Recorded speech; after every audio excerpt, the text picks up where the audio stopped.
Praise the Lord.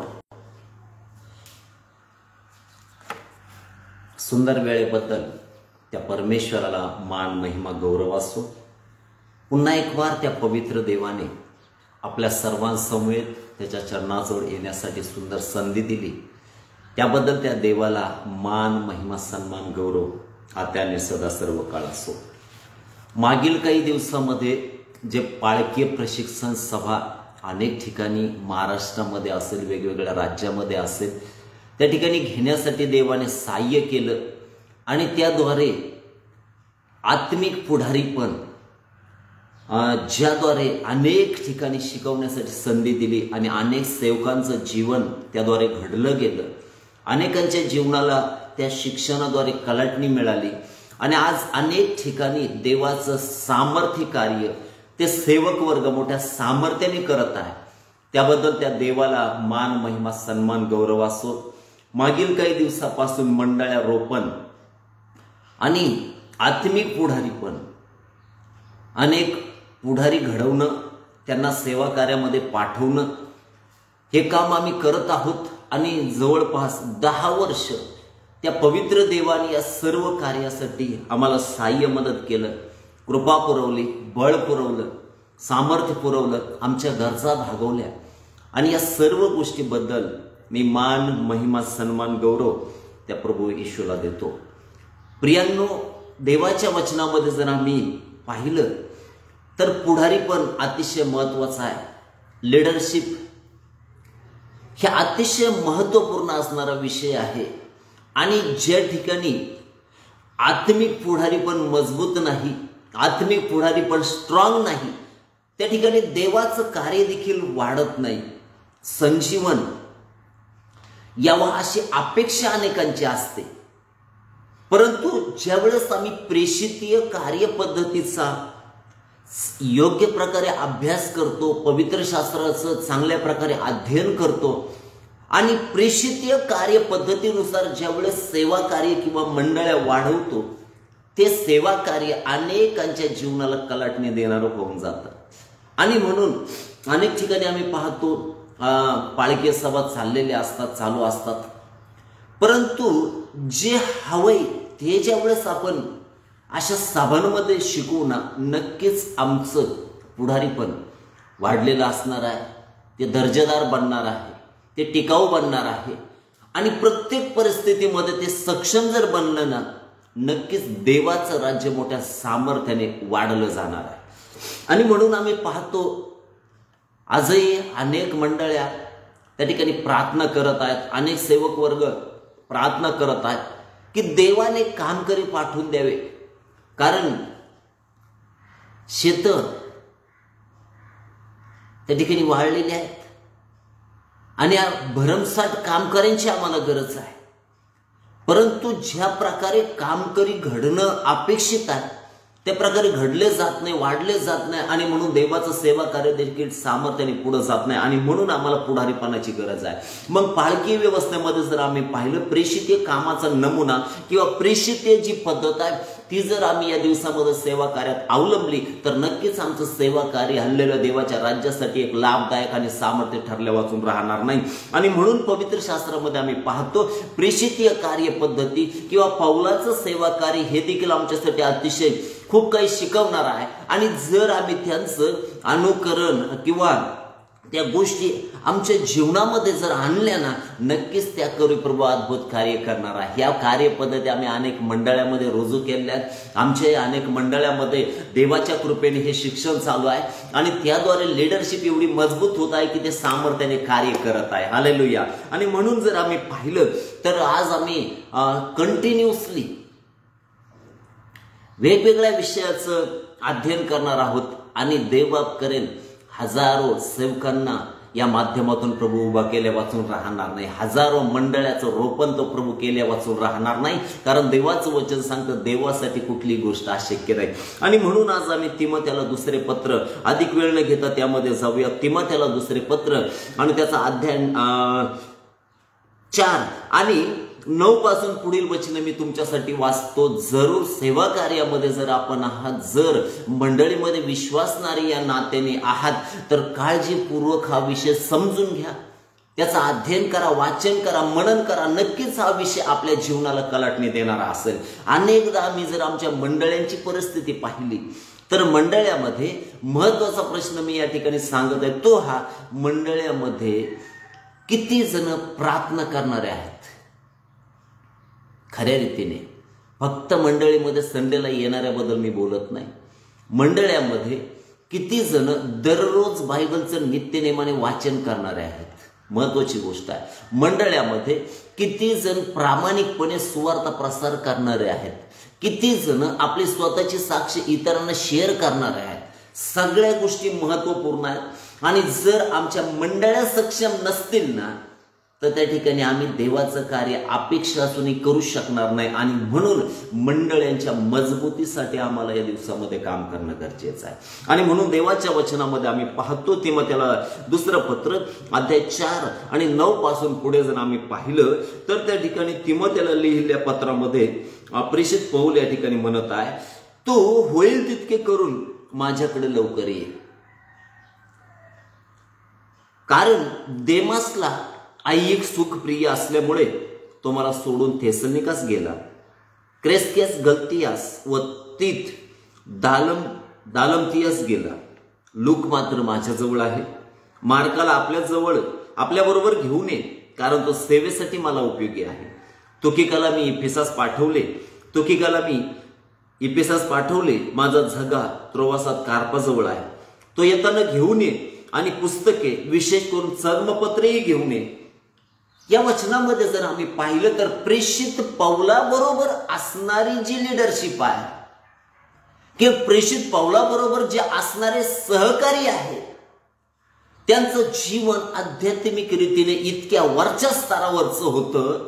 त्यांच्या जीवनामध्ये त्यांचं समर्पण एवढं मोठं होतं कारण ते पौलाच्या माध्यमातून देवाने घडवले, त्यांना वाढवलं, त्यांना शिकवलं. आणि म्हणून त्यांचं जीवन देवाच्या राज्यासाठी मोठं सामर्थ्य झालेलं आहे, मोठं उपयोगी झालेलं आहे. आणि म्हणून आमच्या मंडळामधील जोपर्यंत सेकंड लाईन लिडरशिप आम्ही स्ट्रॉंग करत नाही, आम्ही मजबूत करत नाही, तोपर्यंत देवाचं सामर्थ्य कार्य आमच्याद्वारे घडू शकत नाही. कितीही काही करा, हालेलुया, त्याद्वारे काहीच घडत नाही. आणि म्हणून आम्ही या ठिकाणी जर पाहिलं तर 9 वचनामध्ये त्या ठिकाणी म्हटलंय, तिमोथेशी तो बोलत आहे.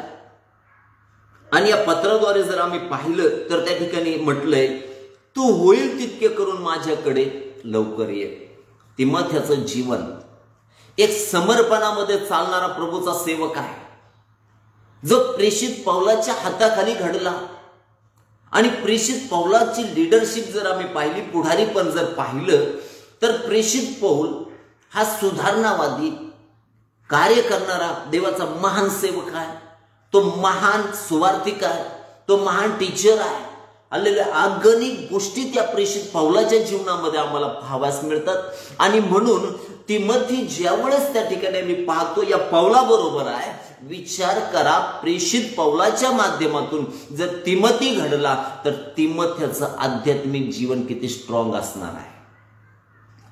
नेहमी आत्मिक पुढारीपणामध्ये जर आम्ही पाहिलं, देव अशा लोकांचा सेवा कार्यामध्ये उपयोग करून घेतो जे लोक स्वतःचं समर्पण देवाला करतात, स्वतःचा जीवनामध्ये त्याग करण्यासाठी तयार असतात. आणि स्वतःसाठी नव्हे तर जे ख्रिस्तासाठी किंवा देवराज्यासाठी झटतात ना, त्यांचं जीवन परमेश्वर मोठ्या सामर्थ्याने त्याच्या राज्यासाठी उपयोगात आणतो. आणि म्हणून स्पिरिच्युअल लिडरशिप मध्ये जर आम्ही पाहिलं तर पवित्र शास्त्रामध्ये मोशे बरोबर यहोशवा होता. आणि यहोशवाचं जीवन जे नेहमी मोशेच्या समवेत होतं, जो नेहमी मोशे बरोबर असायचा.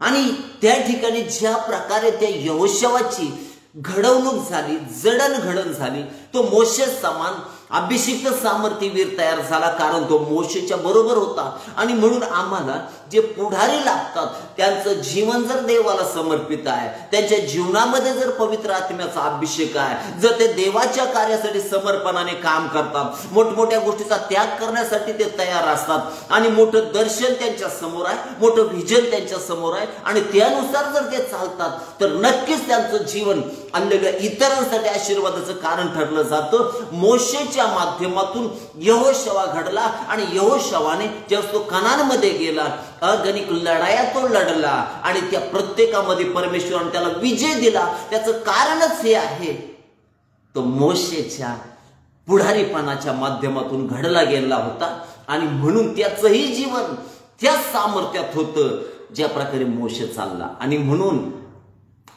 आम्हाला जे पुढारी, जे सहभागिता परमेश्वराने दिलेली आहे ना, तर त्यांचं जीवन महत्वाची गोष्ट आहे. ते समर्पणात असायला पाहिजे, ते त्यागामध्ये चालणारे असायला पाहिजे, त्यांचे साक्ष चांगले असायला पाहिजे, त्यांचं जीवन देवाला समर्पित असणं गरजेचं आहे, त्यांच्या जीवनामध्ये देवाचं भय असणं गरजेचं आहे. आणि खरेपणाने सेवा करणारे ते सेवक जर असतील आणि त्यांच्या माध्यमातून जर पुढारीपण किंवा पुढारी घडतील ना, ते नक्कीच देव राज्यासाठी मोठे लाभदायक ठरल्या वाचून राहणार नाही. आणि म्हणून आम्ही पाहतो मोशेच्या माध्यमातून परमेश्वराने यहोशवा घडवला. त्यानंतर जर आम्ही देवाच्या वचनामध्ये पाहिलं तर एलिया आणि आलिशा यांच्या जोडीबद्दल देवाच्या वचनामध्ये आम्ही पाहतो. आणि एलिया आणि आलिशा यांचं जीवन जर पाहिलं तर एलिया संदेष्टा होता, तो देवाच्या आत्म्याने चालणारा होता. आकाशातून अग्नी आणण्याचं सामर्थ्य एलियाच्या जीवनामध्ये होतं. 400-450 बाल दैवताच्या संदेष्टांना एकटा भेडण्याचं सामर्थ्य त्या एलियामध्ये होतं. आणि देवाच्या वचनाप्रती तो एवढा समर्पित होता की सत्याने देवाचं वचन गाजवणारा होता. तो कोणाची भीड धरत नव्हता. ज्यावेळेस आहाबाने त्या ठिकाणी पाप केलं, इजबेलीने नाबोथाला मारून टाकलं आणि ज्यावेळेस तो त्या ठिकाणी आम्ही पाहतो देवाच्या वचनामध्ये म्हटलंय तो एलिया आहाबाला भेटला, त्यावेळेस त्याने डायरेक्ट त्याला सांगितलं की तुम्ही त्याला मारलं आणि त्याचं प्रतिफळ किंवा देव ज्यावेळेस न्याय करेल तुम्हाला त्याचं भयानक प्रतिफळ भोगावं लागेल. तुझी पत्नी इजबेल हिचं रक्त कुत्रे चाटून खातील. आज अशा आत्मिक सेवकांची आम्हाला गरज आहे, जे भेसळ पुढे टाकणार नाही, तर देवाचं वचन ज्या प्रकारे आहे त्याच प्रकारे प्रीच करतील. ते लोकांची मनधरणी करणार नाही. आणि जर प्रेषित पौल म्हणतो मी जर लोकांची मनधरणी करणारा असतो तर प्रभूचा सेवक नसतो. प्रियांनो, आज मंडळामध्ये सुधारणावादी लोकांची गरज आहे. अशा सेवकांची गरज आहे ज्यांच्या जीवनामध्ये जगाचं किंवा मंडळीचं भय नाही, तर ज्यांच्या जीवनामध्ये त्या पवित्र देवाचं भय आहे. आणि म्हणून आम्ही तो जर पौलाचं जीवन पाहिलं, एलियाचं जीवन पाहिलं, तर एलियाने डायरेक्ट त्या आहाबाला सांगितलं तुझ्या पत्नीचं रक्त कुत्रे चाटून खातील. आणि आहाब एलियाला घाबरत होता. आणि म्हणून ज्यावेळेस अभिषेक आमच्या जीवनामध्ये असतो, त्या पवित्र आत्म्याचं सामर्थ्य आमच्या जीवनामध्ये असतं आणि ज्यावेळेस आम्ही आत्म्याने चालवले जातो ना, आमच्या जीवनामध्ये कोणाचीही भीती राहत नाही. कारण देवाचं वचन सांगतं त्याने आम्हाला भीतीचा नव्हे तर त्याने आम्हाला सामर्थ्याचा आत्मा दिलेला आहे.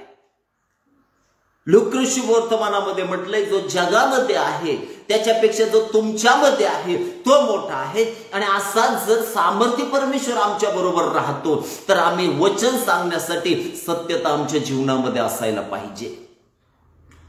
खरं शुभवर्तमान आज गाजवण्याची गरज आहे. वधस्तंभ उंचवायची गरज आहे. आज जर आम्ही ख्रिस्ताला उंच करतो तर आमच्या उद्देशामध्ये पश्चाताप असायला पाहिजे. आम्ही पाप दाखवणारा असायला पाहिजे. मंडळीमध्ये सुधारणावादी गोष्टी आम्ही बोलणं गरजेचं आहे, व्यभिचाराबद्दल बोलणं गरजेचं आहे, चुकीच्या गोष्टीबद्दल बोलणं गरजेचं आहे, जेणेकरून जर ख्रिस्ताची मंडळी पवित्र आहे, ख्रिस्त जर पवित्र आहे तर मंडळीमध्ये पवित्रदायित्व असायला पाहिजे, सेवकामध्ये पवित्रदायित्व असायला पाहिजे. प्रॉस्परिटी गॉस्पल प्रीच करणं लोकांना तुमच्याकडे घेऊन येईल, परंतु त्या लोकांना आत्मिक रीतीने न वाढवता ते दैही किंवा जैगिक गोष्टीच्या पाठीमागे लावले वाचून राहणार नाही. आणि म्हणून आम्ही पाहतो या एलिया बरोबर अलिशा राहिला. ज्यावेळेस परमेश्वराने त्याला अलिशाला सेवेसाठी बोलवण्यासाठी सांगितलं आणि त्यावेळेस तो गेला, त्याने देवाचा निरोप त्याला सांगितला आणि त्या ठिकाणी अलिशा म्हटला, मी माझ्या आई वडिलांना भेटून येतो. तो म्हटला, मी तुझं काय केलं? आणि तो निघाला. प्रियांनो, देवाचं कार्य असंच आहे. तो निघाला, त्याला जेवढं सांगितलं तेवढं त्यांनी केलं. बाकी समर्पण करणं, त्याच्या मागे जाणं हे अलिशाचं काम होतं. आणि म्हणून आम्ही पाहतो अलिशाने आपला नांगर, बैल सगळे काही सोडून दिले. त्याने आनंद उत्सव केला, कारण देवाने त्याला त्याच्या सेवेसाठी पाचारलं. आज सगळ्यात मोठं जर काम कुठलं असेल ना, त्या परमेश्वराने तुमची आणि माझी त्याच्या राज्यासाठी निवड करणं. त्याच्यापेक्षा जगामध्ये कुठलीही गोष्ट मोठी नाही. आणि म्हणून ज्यावेळेस आम्ही पाहतो तो अलिशा आला आणि एलियाची सेवा करू लागला असं म्हटलं गेलंय. प्रियांनो, ज्यावेळेस आम्ही पाहतो एलिया बरोबर राहणं सोपं नाही. एकदम देवाच्या आत्म्याद्वारे चालणारा तो सेवक आहे. राजांना तो डायरेक्ट भेटणारा सेवक आहे. त्यांना देवाचा न्याय येतो याबद्दल कंटिन्यू तो सांगणारा असा देवाचा अभिषिक्त सेवक आहे. आणि त्याच्याबरोबर अलिशा राहत होता. त्याने अनेक वर्ष त्याची सेवा कार्य केली. परंतु ज्यावेळेस आम्ही पाहतो देवाच्या वचनामध्ये त्याला वर जाण्याचा वेळ आला, अलिशाचं जीवन परमेश्वराने दुप्पट हल्लेलुया आत्म्याच्या सामर्थ्याने भरलं. आणि ज्यावेळेस अलिशाचं सेवा कार्य उभा राहिलं, त्या सेवा कार्यामध्ये आम्ही पाहतो ज्यावेळेस नामान जो सेनापती होता, ज्याच्या शरीरावर कोड होते, आणि ज्यावेळेस त्या ठिकाणी आम्ही पाहतो तो बरा झाला आणि अलिशाला खूप मोठाले नजराने तो घेऊन आलेला होता, खूप काही गोष्टी तो घेऊन आलेला होता. परंतु अलिशाने ते स्वीकारलं नाही, कारण तो एलिया बरोबर राहणार होता आणि आत्म्याने तो चालणार होता. आणि म्हणून त्याने कशाचीच अपेक्षा बाळगली नाही, कारण त्याला माहित होतं सेवकाच्या जीवनामध्ये सत्यता, सेवकाच्या जीवनामध्ये खरेपणा हे असणंच गरजेचं आहे. आणि एलियाच्या द्वारे जो अलिशा घडला ना, तो अलौकिक होता. त्याच्या जीवनामध्ये देवाचं भय होतं, त्याच्या जीवनामध्ये संपत्तीच्या प्रती त्याला मोह नव्हता आणि म्हणून त्याचं जीवन आशीर्वादित होतं. म्हणून ख्रिस्तामधील माझ्या प्रिय भावांनो, बहिणींनो, देवाच्या सेवकांनो, सेविकेंनो, या दिवसामध्ये आमच्या आत्मिक जीवनाची आम्ही पडताळणी करणं गरजेचं आहे. आमची सेवा पोटापाणी भरण्यासाठी असणारी असता कामा नये. आमची सेवा त्या देवाच्या राज्याच्या वाढीसाठी असायला पाहिजे. शमूएल संदेशच्या प्रमाणे आमची साक्ष असायला पाहिजे की मी कोणाचं गाढव घेतलं नाही, मी कोणाचा बैल घेतला नाही, मी कोणाला अन्यायाने त्या ठिकाणी लुटलं नाही. ही सेवकाची साक्ष असणं गरजेचं आहे. कारण सेवक ख्रिस्ताचं प्रतिनिधित्व करतो किंवा देवाच्या सेवकाचं जर प्रतिनिधित्व करतो तर नक्कीच आमचं जीवन देवाला गौरव देणारं असणं गरजेचं आहे. या वचनामध्ये जर आम्ही पाहिलं तर आत्मिक पुढारी पण हे अतिशय महत्वपूर्ण आहे. मोशेच्या माध्यमातून यहोशुआ घडला, ज्याने रानातील मंडळी किंवा देवाची मंडळी तिचं प्रतिनिधित्व केलं. पुढारी म्हणून त्याचं जीवन अलौकिक होतं. एलियाच्या द्वारे देवाने अलिशाला घडवलं आणि त्याच्या जीवनामध्ये पैशाचा मोह त्याला नव्हता, तर त्याचं जीवन देवाला समर्पित होतं. आणि म्हणून आम्ही पाहतो त्याच्यामध्ये पुढारीपणाचे चांगले गुण आम्हाला दिसतात. तसं देवाचे सेवक या नात्याने आमच्या जीवनामध्ये ते पुढारीपणाचे गुण असणं गरजेचं आहे. आणि म्हणून आम्ही या वचनामध्ये जर पाहिलं तर देवाचं वचन आम्हाला सांगतं, पौल या ठिकाणी म्हणत आहे, होईल तितके करून माझ्याकडे लवकर ये. कारण पौलाला तिमोथे हा सेवेसाठी अतिशय उपयोगी होता. प्रेषित पौल तिमोथेला आपला मुलगा समजतो. तो म्हणतो ख्रिस्तातील माझं खरं लेकरू. आता जर प्रेषित पौल त्याला आपला मुलगा समजत असेल किंवा लेकरू जर समजत असेल तर त्या तिमोथेचं जीवन किती देवाला समर्पित असेल. कारण प्रेषित पौल याने जे मंडळांना 13 पत्र लिहिले त्यामध्ये त्याचं देवाप्रती असणारं समर्पण, खरेपणा आणि संदेश, त्याचं जे कार्य त्याच्या जीवनामध्ये होतं, प्रेषिताचं जो कार्यपद्धती त्याच्या जीवनामध्ये होती तो सुधारणावादी होता. आणि म्हणून आम्ही पाहतो मंडळांना पत्र लिहिल्यानंतर तो त्या ठिकाणी अशा प्रकारे लिहितो, मी तुमच्याकडे काठी घेऊन यावे काय. याचा अर्थ काय? काठी शिक्षेसाठी आहे, काठी सुधारण्यासाठी आहे. आणि आज अशा लोकांची मंडळामध्ये गरज आहे जे सुधारणावादी बोलतील. मंडळी जिला पवित्र देवाचं मंदिर म्हटलंय, माझ्या पित्याच्या घराला प्रार्थनेचं घर म्हणतील, ती लुटारूची गुवा नाही. आणि म्हणून मंडळीमध्ये पवित्रता यायला पाहिजे. मंडळामध्ये व्यापार मंडळातला दूर होणं गरजेचं आहे आणि त्यासाठी आम्हाला समर्पित सेवक त्या ठिकाणी असणं गरजेचं आहे. आणि म्हणून वचनामध्ये जर आम्ही पाहिलं तर प्रेषित पौल करिंथच्या मंडळीला स्पष्टपणे म्हटलं की मला क्लोवेच्या माणसाकडून कळालंय की तुमच्यामध्ये जार कर्म चालू आहे, व्यभिचार चालू आहे. असे बोलणाऱ्या सेवकांची गरज आहे जे मंडळीमध्ये तरुणाईला त्या ठिकाणी सुधारणावादी शिक्षण देतील आणि त्यांचं जीवन व्यभिचारामध्ये, पतनामध्ये जाणार नाही. आज अनेक मंडळांची दुरावस्था ही झाली आहे, ते व्यभिचाराचे घर झालेले आहेत. आणि त्या ठिकाणी जे पुढारी देवाने नेमले, अनेकांचं जीवनही पतनामध्ये आहे. देवाच्या वचनामध्ये आम्ही पाहतो एली याजकाचे मुलं हपने आणि फिनास यांच्या जीवनामध्ये जर पाहिलं तर देवाचं वचन सांगतो त्यांनी दर्शन मंडपाच्या द्वाराशी असणाऱ्या स्त्रियांशी कुकर्म केलं. आणि म्हणून मंडळी जर पवित्र आहे तर मंडळीतल्या विश्वासणाऱ्यांचं जीवन पवित्र असायला पाहिजे. आमच्या मंडळामध्ये जे युवक आहे त्यांचं जीवन पवित्र असायला पाहिजे, जे युवती आहे त्यांचं जीवन पवित्र असायला पाहिजे, जे सेवक आहे त्यांचं जीवन पवित्र असायला पाहिजे, जे सेविक आहे त्यांचं जीवन पवित्र असायला पाहिजे. कारण आमचा देव पवित्र आहे. आणि म्हणून आम्ही पाहतो प्रेषित पौलाबरोबर तिमोथे राहिला, त्याला तो आपला मुलगा म्हणतो.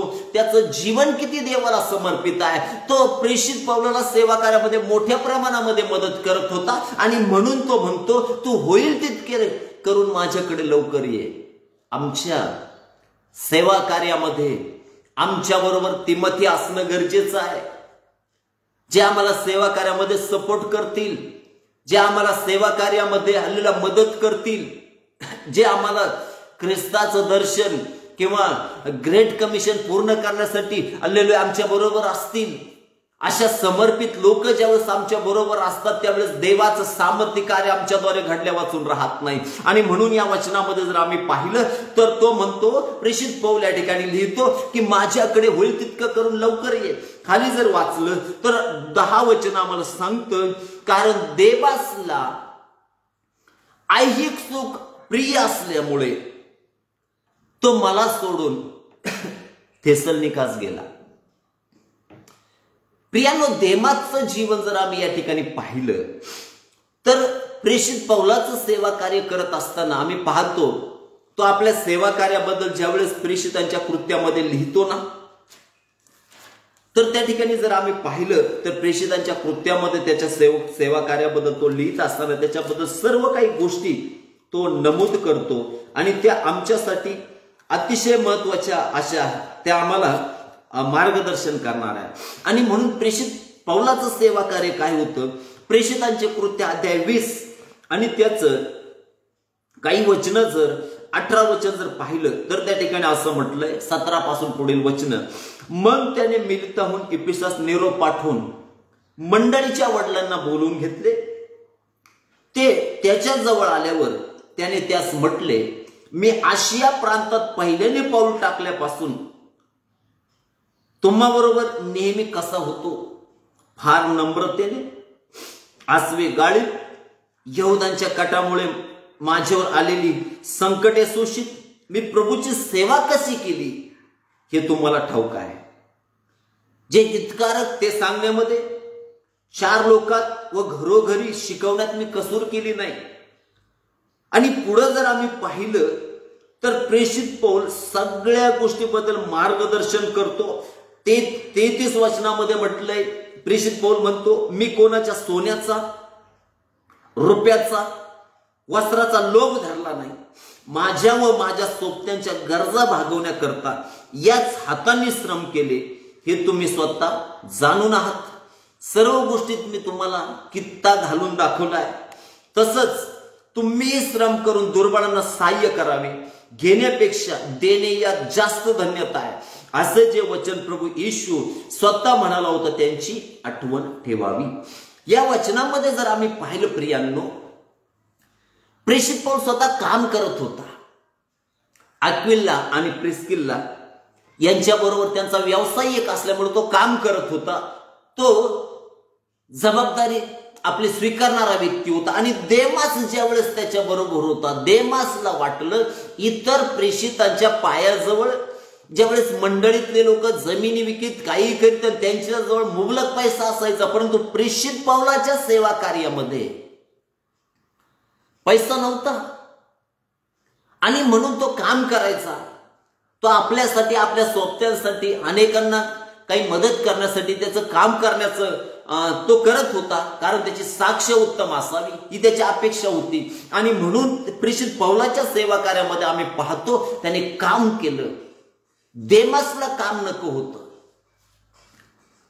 आज अनेक देमास आहेत ज्यांना ऐहिक सुखप्रिय आहे, सेवा कार्य, लक्झरियस लाईफस्टाईल, मोठमोठ्या हॉटेलमध्ये राहणं, खाणं पिणं आणि अशा प्रकारचं जीवन अनेक सेवकांचं, अनेक तरुणांना, अनेक सेवकांना भुरळ घालणार आहे. आणि त्यांना वाटतं सेवा कार्य म्हणजे ऐशाराम आहे, सेवा कार्य म्हणजे मेजवान्या उडवणं आहे. परंतु सेवा कार्य जर आम्ही पाहिलं तर खूप मोठं समर्पण सेवा कार्यासाठी लागतं. कोणाचंही हे काम नाही. त्याला पाचारण लागतं, त्यासाठी अभिषेक लागतो, त्यासाठी सत्यता त्याच्या जीवनात असायला पाहिजे, देवाचं भय त्याच्या जीवनामध्ये असायला पाहिजे आणि प्रत्येक परिस्थितीमध्ये चालण्याची क्षमता त्याच्यामध्ये असायला पाहिजे. प्रेषित पौलाचं जीवन अगोदर खूप श्रीमंतीत होतं, परंतु ज्यावेळेस तो समर्पणाने चालला, तो कष्ट करायचा, हे देमासला नको होतं. प्रियांनो, देमास प्रेषित पौलाला सोडून गेला. आज अनेक लोकांचं सेवा कार्य अशाच प्रकारचं आहे. देमासनुसार ते जीवन जगत आहे. त्यांना सेवा कार्यातले कष्ट, सेवा कार्यातला त्रास हे नको आहे. आणि म्हणून आम्ही पाहतो सेवक प्रेषित पौल स्वतःला ख्रिस्ताचा दास म्हणतो. एवढे मोठे श्रीमंती असणारा, एवढ्या मोठ्या अधिकार पदावर असणारा प्रेषित पौल, परंतु स्वतःला ख्रिस्ताचा दास म्हणतो, कारण त्याचं समर्पण तेवढं मोठं आहे. आज जुलमी पुढारी पण जर आम्ही पाहिलं, अगणित लोक मंडळामध्ये सेवा कार्यामध्ये आलेले आहेत आणि ते जुलमी पुढारीपणाच्या माध्यमातून पुढारीपण करत आहे. ते देवाचं राज्य वाढवू शकत नाही, कारण देवाचा आत्मा त्यांच्यामध्ये नाही, देवाचा अभिषेक त्यांच्यामध्ये नाही. परंतु जी आत्मिक पुढारीपण आहे, ज्याला स्पिरिच्युअल लिडरशिप म्हटलंय, जो आत्म्या करवी चालवलं जातं आणि जिथं देवाच्या योजनेनुसार, देवाच्या इच्छेनुसार कार्य चालतं, असे पुढारी जर देवाच्या राज्यासाठी उभे राहिले, आज देखील तो सामर्थ्य परमेश्वर या जगाची उलथापालट करू शकतो. आणि म्हणून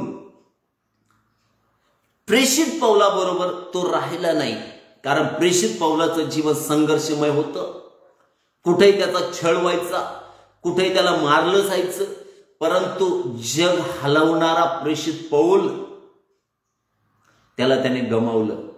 आणि म्हणून आमच्याही सेवा कार्यामध्ये अनेकदा आम्हाला असे देमास दिसल्या वाचून राहणार नाही, ज्यांना जगी गोष्टीमध्ये रस आहे, ज्यांना स्वतःसाठी जगायचं आहे, ज्यांना जगातल्या गोष्टीची हाव आहे, ते देवाच्या राज्यासाठी लाभदायक ठरणार नाही, परंतु आमचं जगणं हे आमच्यासाठी असता कामा नये. आमचं जगणं हे ख्रिस्तासाठी किंवा देवराज्यासाठी असणं गरजेचं आहे. आणि म्हणून आम्ही पाहतो देमास सोडून गेला. जे मंडळामध्ये देमास आहेत, जे पुढारीपण करण्यामध्ये देमास आहेत, ते देवाच्या राज्यासाठी कधीच लाभदायक ठरू शकत नाही. आणि म्हणून आम्ही पाहतो पुढे जर आम्ही पाहिलं तर असं म्हटलंय, क्रेस्केस गलतियास व तीत दालमतियास गेला, लूक मात्र माझ्या जवळ आहे. हालेलुया. प्रियांनो, ज्या वेळेस आम्ही सेवक या नात्याने सेवा कार्य करतो, अनेक सेवकांचे जीवन आम्ही पाहिले, त्यांचं जीवन गेलं, परंतु एक मंडळी त्यांनी उभी केलेली आहे आणि त्यावरच त्यांचं जीवन संपलं. का? सेवा कार्य वृद्धिंगत होऊ शकलं नाही. का? अनेक मंडळ्या तो स्थापित करू शकला नाही.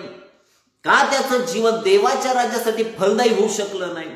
त्याचं कारण एकच आहे, सेकंड लाईन लीडरशिप जी प्रत्येक मंडळीमध्ये उभी करणं गरजेचं आहे, ती केली गेली नाही. मोशे गेला, यहोशू होता. एलिया गेला, अलिशा होता. प्रभू येशू गेले, प्रेषित होते. पौल गेला, तिमोथेव होता. हालेलुया. ही लीडरशिप आहे.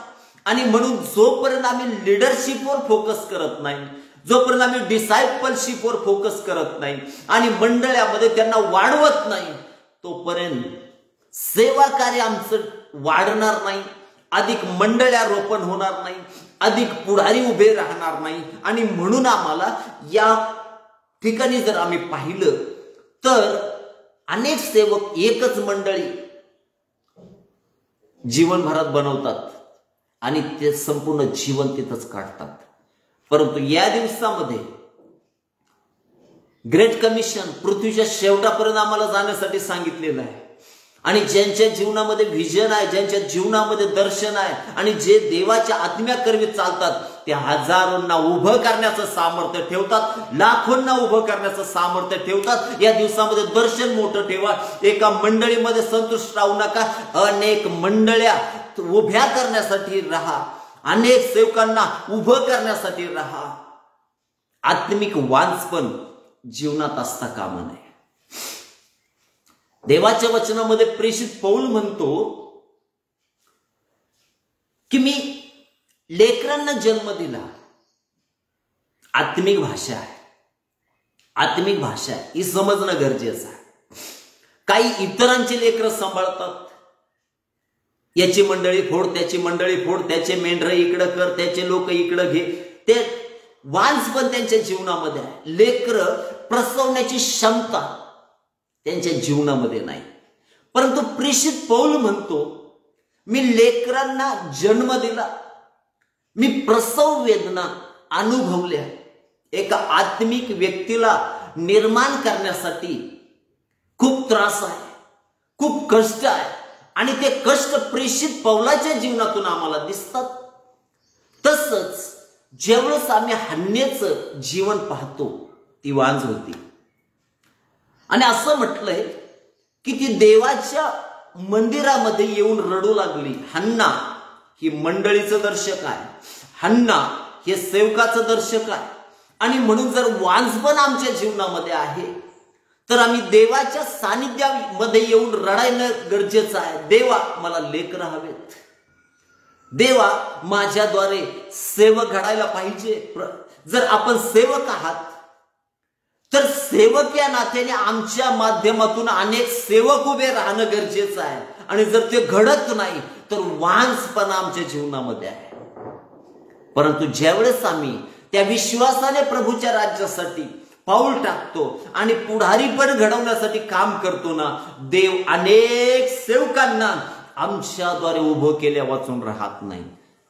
त्या हन्नेने प्रार्थना केली आणि ते दिवस देवाने तिच्यासाठी आशीर्वादित केले.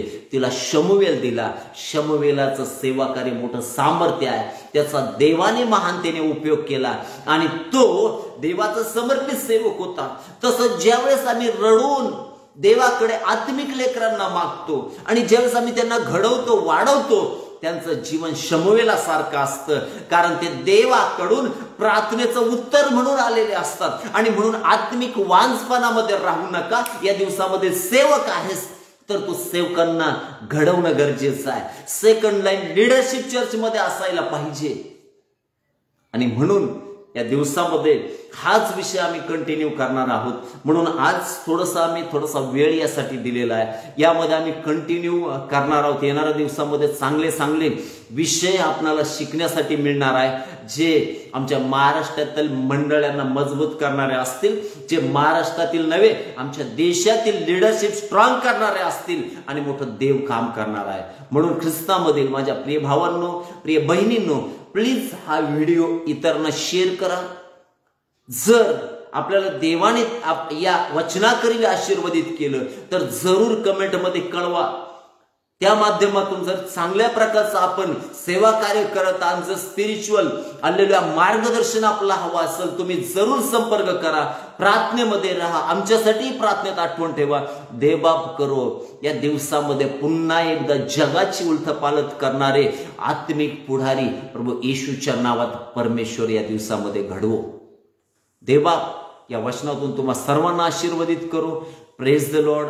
येणाऱ्या दिवसामध्ये अनेक ठिकाणी बाळकीय प्रशिक्षण सभा आम्ही घेत आहोत, युथ सेमिनार आम्ही घेत आहोत, अनेक त्या ठिकाणी पती पत्नीचे सेमिनार आम्ही घेत आहोत, यासाठी की ख्रिस्तामधील प्रत्येक जण वचनामध्ये मुळावला जावा. जरूर त्यासाठी आपल्या प्रार्थनेत आठवण ठेवा. देवा सर्वांना आशीर्वादित करो. Praise the Lord.